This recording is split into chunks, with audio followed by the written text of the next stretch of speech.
C'est la première fois que tu reçois toute ta famille pour Noël, chez toi. Tu es stressé? Je sais. T'as de la chance, Tata est là pour toi. Et je vais te donner tous les détails à ne pas oublier pour que ta soirée se passe parfaitement. Déjà, pars du principe que ce ne sera jamais parfait. La vie n'est pas un film et la perfection, ça sert à rien. Pour être un bon hôte, tu n'as pas besoin d'être un chef étoilé ni d'être dans un manoir incroyable, un palace, pour recevoir les gens. Tu dois juste faire en sorte que tout le monde se sente bien dans ta maison. Et ça commence avant même que tes invités arrivent. Bienvenue dans ce 11e épisode de notre calendrier de l'Avent 2025. Et aujourd'hui, je te donne toutes les astuces pour rendre ton Noël exceptionnel.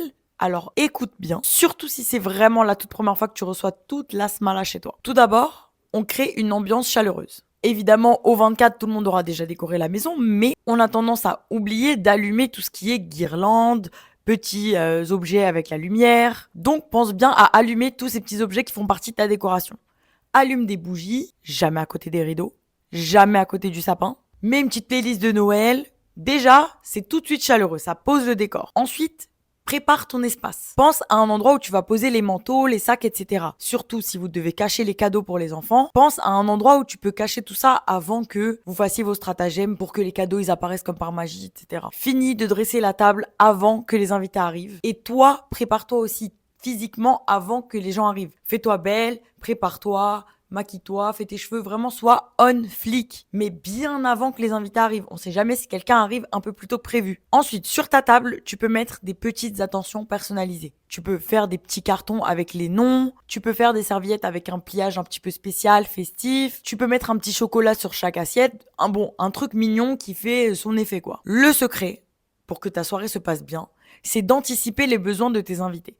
C'est-à-dire d'imaginer que toi, si tu étais toi l'invité chez quelqu'un, de quoi tu aurais besoin pour que ta soirée soit sympa, quoi. Pour que tu passes un bon moment. Donc pense à toujours mettre des boissons à disposition, des petits grignotages, des mouchoirs, très important les mouchoirs, indique les toilettes, fais en sorte que les gens se sentent bien dans ta maison. Pour le menu, on joue pas les Cyril Lignac, d'accord ? Si t'as pas testé la recette auparavant, si tu sais que tu la maîtrises pas, tu la fais pas. Voilà, c'est simple. On cuisine ce qu'on sait faire. Si jamais tu veux faire un truc spécial pour le 24, teste-le d'abord dans ta semaine, dans le mois, peu importe. Bon, là, il reste 2 semaines, mais teste-le d'abord, ok ? Ce que je te conseille également, mais ça, c'est mon avis, c'est de suivre les traditions qui existent dans ta famille depuis longtemps ou les traditions qui sont liées à tes origines, par exemple.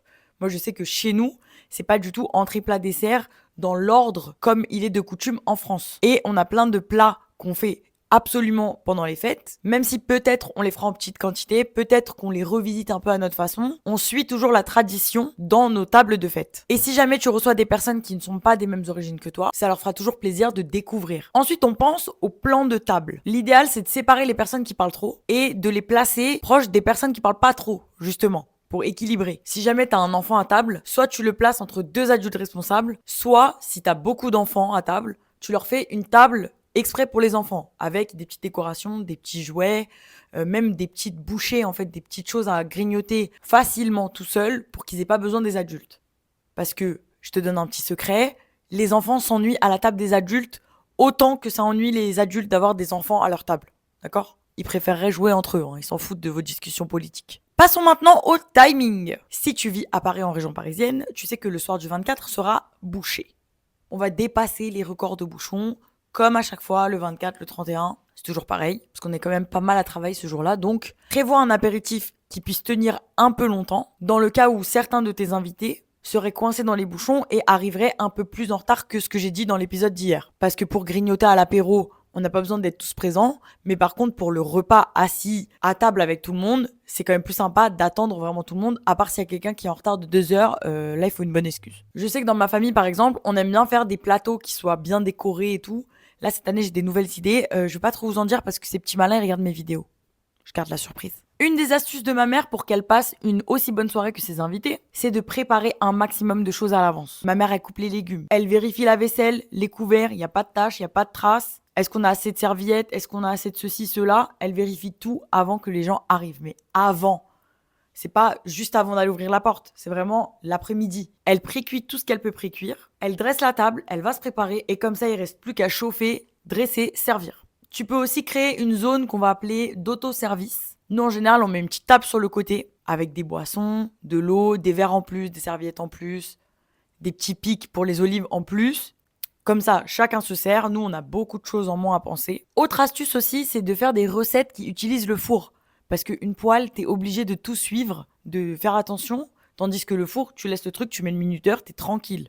Évidemment, si tu peux, tu délègues. Si vous êtes nombreux, tu attribues un rôle à chaque personne. Il y en a un qui coupe le pain, l'autre qui surveille la cuisson, l'autre qui fait les cocktails, etc., etc. Vous avez compris le concept. Pensez à faire un coin pour les personnes âgées, si jamais elles ont besoin de se reposer dans la soirée. Et aussi, quand vous êtes à table, pensez à la manière dont vous pouvez les installer de la manière la plus confortable possible. Parce que tout le monde n'a pas notre santé, malheureusement. Là, on va parler d'un sujet qui ne va pas vous plaire, je sais, mais c'est pas grave, c'est très important. Il y a un ménage préparatoire à faire pour les grandes occasions. Oui, tu prends des notes et tu n'oublies rien de ce que je vais te dire. Déjà, nettoie les plantes. Parce que quand t'as tout nettoyé et que tes plantes elles sont dégueulasses, ça se voit direct. Nettoie sous tes canapés. Il suffit d'un courant d'air pour qu'il y ait des moutons qui sortent de partout, c'est horrible. Nettoie les traces autour de tes interrupteurs. Surtout si t'as des enfants, alors eux ils adorent coller leurs doigts dégueulasses partout. Recharge les savons liquides, enlève les cheveux des petites savonnettes. Remplace la serviette qui pue de la salle de bain, remets du PQ dans les toilettes, enlève aussi les torchons sales de la cuisine, parce qu'il y a toujours quelqu'un pour se laver les mains dans la cuisine, j'ai pas compris. Bref, je vous ai donné tous les détails qu'on a tendance à oublier. Je vais pas vous refaire un topo sur le ménage basique, hein. J'espère qu'on a tous les mêmes normes. Vérifiez aussi que vous avez assez de chaises pour tout le monde. C'est déjà arrivé, ouais, c'est pas drôle de devoir changer le canapé de place en plein milieu de la soirée alors qu'il y a tout le monde qui vient d'arriver. J'aime pas. Si jamais j'ai oublié des astuces et que toi tu penses, tu les mets dans les commentaires. Mais je pense quand même qu'avec tous ces petits détails que je viens de vous partager, si vous suivez à la lettre tout ce que je vous ai dit, c'est impossible que vos invités ne passent pas une excellente soirée. Pensez aussi à vous amuser vous. Ne courez pas partout, détendez-vous, vous recevez quand même votre famille. Et bien sûr, abonnez-vous pour ne pas rater l'épisode 12, dont je ne vous dirai pas le contenu tout de suite. Suivez-moi aussi sur Insta, sur TikTok, et je vous dis à demain, bisous!